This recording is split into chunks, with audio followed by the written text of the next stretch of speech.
एक बार गौतम बुद्ध अपने कुछ भिक्षुओं के साथ एक गांव से गुजर रहे होते हैं। तभी उस गांव का एक युवक बुद्ध को देखकर उनके पास आता है और बुद्ध के चरणों में गिर पड़ता है।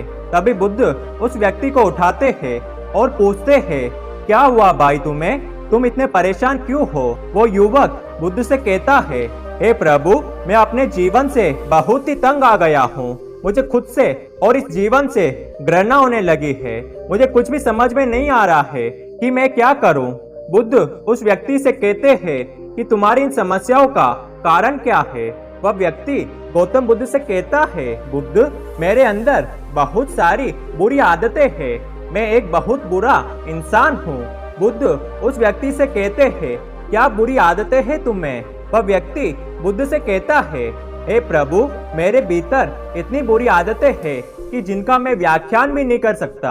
जैसे कि लालच करना, शराब पीना, दूसरों के बारे में गलत सोचना और हर समय भोग विलास के बारे में सोचना। मेरे दिमाग में हर समय वह बातें चलती ही रहती है जिनसे मुझे आज तक कभी भी संतुष्टि नहीं मिली है। कभी कभी तो मैं ये समझ नहीं पाता हूँ कि मैं इंसान हूँ या फिर जानवर। बुद्ध, मैं आपके पास अपनी समस्या लेकर आया हूँ क्योंकि मैं ये जानता हूँ कि मेरी हर समस्या का समाधान सिर्फ आपके पास ही है। बुद्ध, कृपा करके मेरी समस्या का समाधान कीजिए।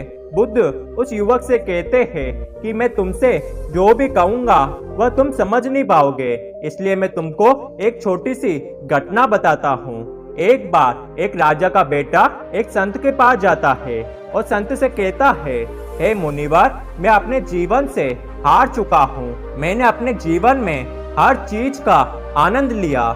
मेरे पास धन की कोई कमी नहीं है। मेरे पास राजपाट है और लोग मुझे आदर सम्मान देते हैं, लेकिन मैं हमेशा से ही भोग विलास में लिप्त रहा हूँ। पर कहीं ना कहीं मेरे भीतर एक खालीपन है। मैं चाहता हूँ कि कैसे भी मैं उस खालीपन को भर लूं। और तो और हर जगह मैंने ढूंढ लिया है।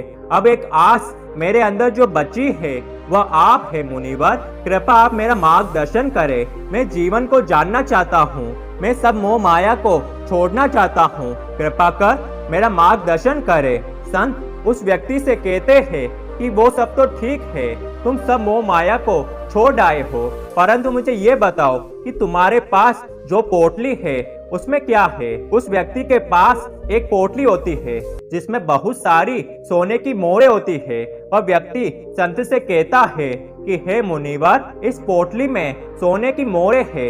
ये मोहरें मैं अपने साथ इसलिए लाया हूँ कि अगर मेरे जीवन में कभी भी बुरा समय आए तो मैं इनका उपयोग उस समय कर सकूं। संत उस व्यक्ति से कहते हैं कि सबसे पहले आप इस पोटली को उठाइए और इसको पास में जो नदी है उसमें फेंक दीजिए। वो व्यक्ति उस पोटली को उठाता है और नदी किनारे उन मोरों को फेंकने के लिए पहुंचता है।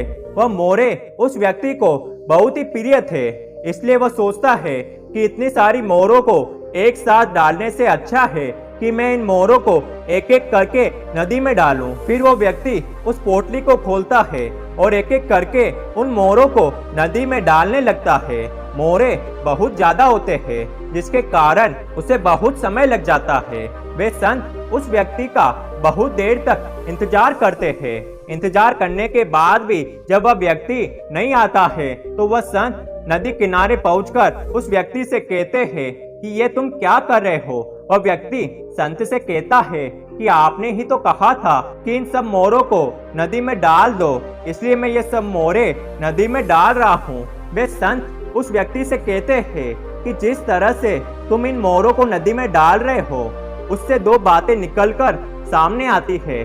पहली बात तो ये है कि तुम्हें इन मोरों से बहुत ही ज्यादा लगाव है, जिसके कारण तुम इन मोरों को नदी में एक एक करके डाल रहे हो। और दूसरी बात यह है, जो मंजिल तुम केवल एक कदम में पूरी कर सकते थे, उस मंजिल को पूरा करने में तुमने हजारों कदम लगा दिए हैं। मेरे कहने का तात्पर्य यह है कि जिस काम को तुम एक बार में कर सकते थे उस काम को करने में तुमने बहुत ज्यादा समय लगा दिया है। बुद्ध अपनी इस कहानी को समाप्त करने के बाद उस युवक से कहते हैं कि अगर तुम सच में थक चुके हो अपनी बुरी आदतों से, तो तुम इन्हें छोड़ सकते हो, पर इसके लिए तुम आने वाले कल का इंतजार मत करो, बल्कि अभी से इन्हें छोड़ दो और अपने जीवन में एक नया बदलाव लेकर आओ।